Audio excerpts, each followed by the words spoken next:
अहिल्याला शाप कसा मिळाला, का मिळाला, त्याची कारण मीमांसा सांगितली. तुम्हाला ती सगळी कथा माहीत असल्यामुळे मी काही त्या कथेमध्ये शिरत नाही, फक्त तात्पर्य सांगते. आणि मग गौतम ऋषींच्या शापामुळे त्यांच्याच पत्नीला अहिल्याला दगड अवस्था प्राप्त झालेली आणि ती दगड होऊन पडली. आणि तेव्हापासून हा आश्रम असा ओसाड झालेला. मुनी निघून गेले, बायकोला शाप दिला आणि गौतम ऋषी त्या ठिकाणावर निघून गेले.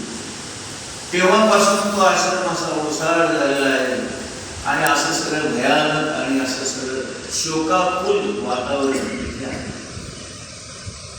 तर आता काय करायचं मग?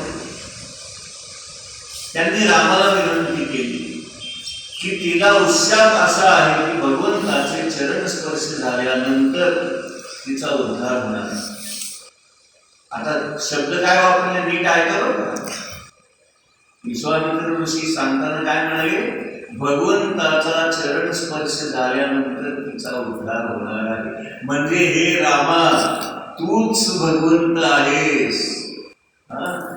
म्हणजे हे विश्वामित्रांना माहिती होतं आधीच.